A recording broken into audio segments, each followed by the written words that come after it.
Donald Trump avait déjà évoqué l'idée de faire du Canada le 51e État pendant son premier mandat.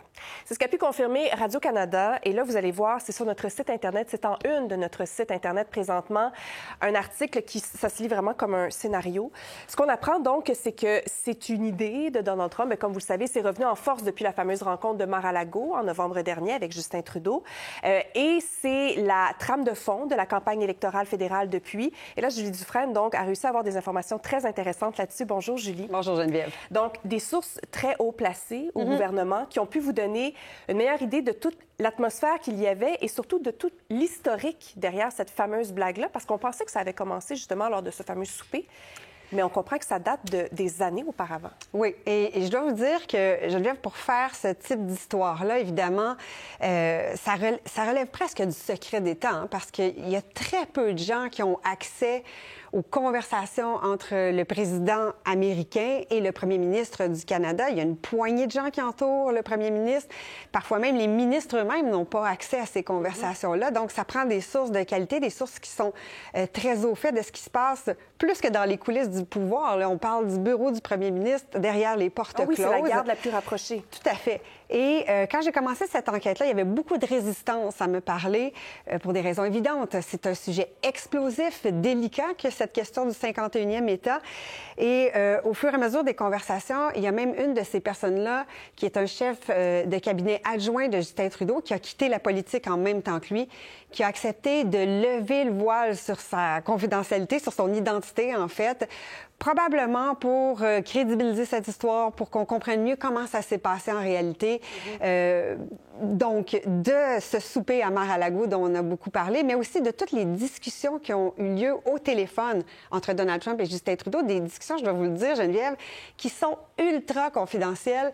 Je vous donne un exemple. J'ai demandé la transcription de ces appels-là et on m'a dit « Jamais tu vas pouvoir... » Il y a même des gens qui hésitaient à me confirmer que ça existait, les transcriptions de ces appels-là, pour vous dire à quel point c'est délicat et secret. Oui. Ouais. Alors nous, la population canadienne, c'est vraiment à partir de juste avant les fêtes, finalement, qu'on a été sensibilisés à cette idée-là de Donald Trump.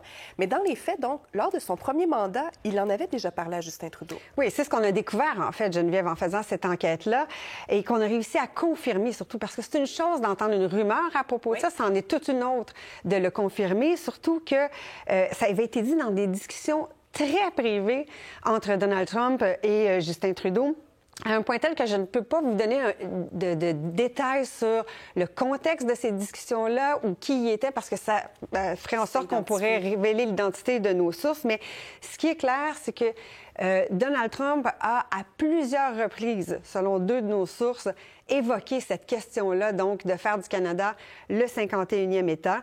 Et il y a très peu de gens qui le savaient, y compris ce chef de cabinet adjoint dont je vous parlais tout à l'heure, qui s'occupait, lui, des relations canado-américaines. Donc, même les gens qui étaient dans le secret des dieux, pratiquement, ne savaient pas que ça avait été évoqué. Parce que ça leur est revenu en tête, en fait, justement, à ce fameux souper de Mar-a-Lago, quand ça a été évoqué. Et ça, on me l'a confirmé, on m'a donné un détail de ces discussions-là à Mar-a-Lago. Ça s'est vraiment passé comme une blague. Effectivement, Donald Trump a dit... Vous n'êtes pas en mesure d'assurer votre défense militaire. Vous nous causez un déficit commercial. Pourquoi est-ce que vous ne deviendriez pas le 51e État? Et Justin Trudeau a dit, il n'en est pas question. Mais tout le monde riait autour de la table. Ça semblait une blague, ça semblait anecdotique. Et la délégation canadienne est repartie avec cette idée-là de Mar-a-Lago. Mais quand même, c'est à ce moment-là que ça leur est revenu en tête que ça avait été évoqué déjà pendant son premier mandat. Ah oui, il y a des années auparavant. Oui. Mais là, par la suite, donc, il y a eu un appel téléphonique. Puis c'est là que je vous dis que ça devient vraiment très intéressant dans le texte parce qu'on a l'impression un petit peu de lire un scénario de film ou un livre. Il y a un appel téléphonique en particulier entre Justin Trudeau et Donald Trump qui est venu tout changer dans cette histoire. Oui. Alors là, je vous ramène en arrière. 1er février, la Maison-Blanche annonce que les tarifs vont bel et bien, les tarifs douaniers, donc vont bel et bien être appliqués. Bon, après ça, il y a eu des retours en arrière, des reports, tout ça. Mais ce jour-là, souvenez-vous, en fait, d'abord, il faut savoir qu'entre-temps, depuis Mar-a-Lago, il n'y avait eu aucune conversation entre Donald Trump et Justin Trudeau. On avait demandé un appel à la Maison-Blanche, mais ça ne venait pas. Et quand ce soir-là, ce fameux samedi soir-là, Justin Trudeau convoque la presse à Ottawa, vous vous souvenez, on était tous devant notre écran à 10 h le soir. Oui. essayer de voir qu'est-ce qui allait se passer, tous un peu inquiets. Mais le Canada annonçait une riposte. Et ça a irrité la Maison-Blanche au plus haut lieu. Et là, cet appel-là qu'on attendait est finalement survenu. Et c'est à ce moment-là, dans cet appel du 3 février, que Donald Trump lui-même, Geneviève, a évoqué un obscur traité de 1908, traité qui établit la frontière entre le Canada et les États-Unis. Oui. Alors là, tout le monde dans le bureau du premier ministre qui écoutait l'appel s'est mis à googler frénétiquement pour essayer de comprendre de quoi il était question. Et Donald Trump a dit que c'était intéressant parce que sans ce traité-là, il n'y avait pas de frontière entre le Canada et les États-Unis. Alors là, ça devenait vraiment très concret parce qu'il était en quelque sorte en train de laisser planer la menace de façon très claire de l'attaque de l'intégrité territoriale du Canada par les États-Unis. Et plus que ça, Geneviève, le même jour, en coulisses, ou en fait au téléphone, plusieurs sources nous ont confirmé que le secrétaire au commerce américain, Howard Lutnick, a communiqué avec le ministre Dominique Leblanc, qui était à l'époque aux Finances, et il lui a parlé d'autres traités. Oui, c'est ça. Donc, le message était vraiment très clair dans l'entourage de Donald Trump. Oui, on lui disait d'autres traités, comme celui des Grands Lacs, du NORAD, de l'OTAN, peuvent être annulés par une seule signature. Alors, tout ça est très sérieux.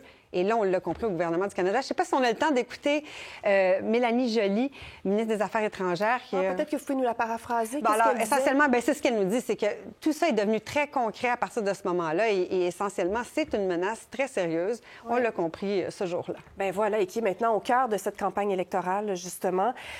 Julie, c'est très, très intéressant. C'est fascinant de voir, justement, l'accès privilégié que vous avez réussi à avoir dans l'entourage de l'ancien premier ministre Justin Trudeau. Alors, tel que je vous le disais, c'est en une de notre site Internet ce matin, là, ici, radiocanada.ca. Julie Dufresne, votre visite un samedi matin comme ça sur le plateau de D'abord l'info, c'est vraiment un honneur. Merci beaucoup. Ça me fait plaisir. Merci, Geneviève. Pour voir nos émissions en entier, rendez-vous sur la chaîne Ici RDI.